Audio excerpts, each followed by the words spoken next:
Faster than a speeding bullet, more powerful than a locomotive, able to leap tall buildings in a single bound.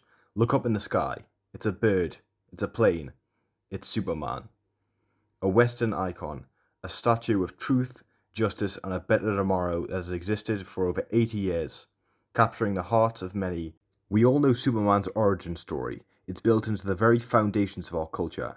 An alien baby sent from a dying planet to Earth and raised by a kindly couple in Smallville, Kansas, after which he would leave for Metropolis to become a reporter and superhero. We've all heard this origin, but do you know Superman's real origin? A tale of two young creators, writer Jerry Siegel and artist Joe Shuster, creating a hero that would inspire millions with his extraordinary might, but even greater kindness. This is the true origin of Superman. Our story starts in Cleveland, Ohio, at Glenville High School. According to Jerry Siegel, from the very first moment we met, Joe and I went to work immediately, collaborating together on the creation of comic strips. Comics of all types, comedy, science fiction, etc. Creating comics was easy, selling them wasn't. Joe's eyes troubled him. He drew panel after panel after panel. I wrote some science fiction stories and submitted them to Amazing Stories and Science Fiction Wonders. They were rejected. Refusing to accept defeat, I went into the fanzine business, mainly to get those rejected stories seen by my readers. My first fanzine was entitled Cosmic Stories. It was typewritten.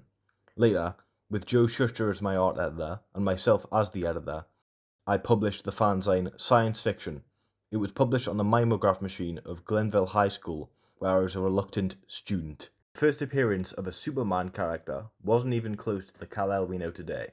In fact, he was closer to Superman's arch rival, Lex Luthor.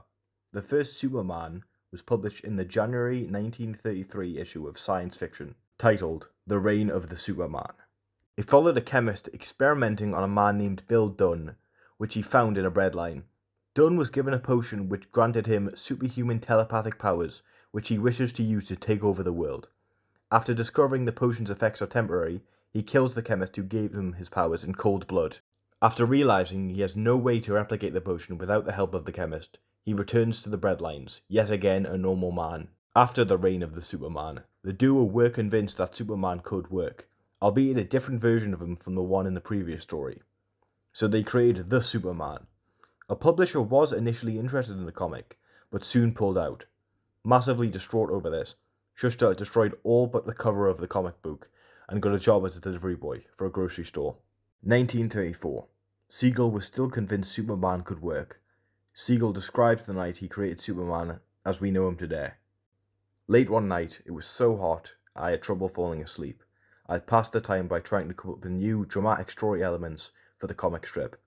One premise I already had come back to me, but with even sharper focus. That night, he came up with many of the elements that we know and love about Superman today. Kal-El being an alien from a dying, far-off planet. His father being a scientist that foretold the planet's destruction, and he and his wife deciding to send the baby off in a spacecraft to save his life. He also created Superman's Earth parents, Jonathan and Martha Kent, and them teaching the newly renamed Clark to use his superhuman abilities to fight injustice and stand up for others. He would become a Superman. After noting these ideas down, he returned to sleep.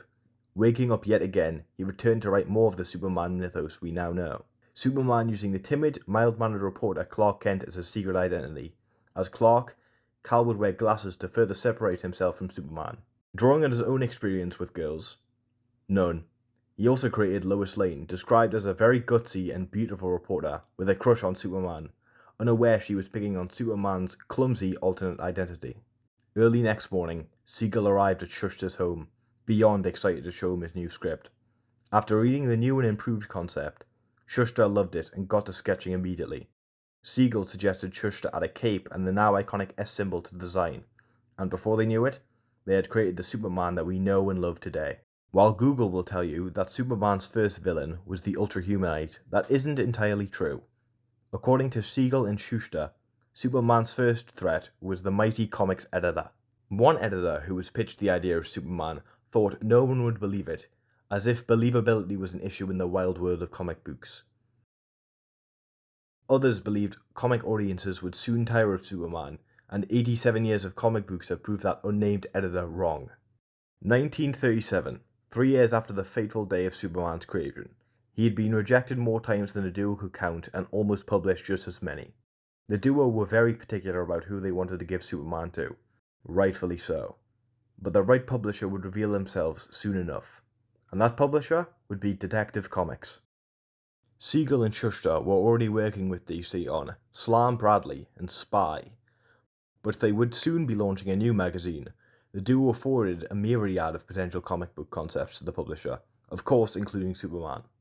And out of all the comics submitted, DC liked Superman the most. June 1938, Action Comics #1 is published and Superman makes his debut.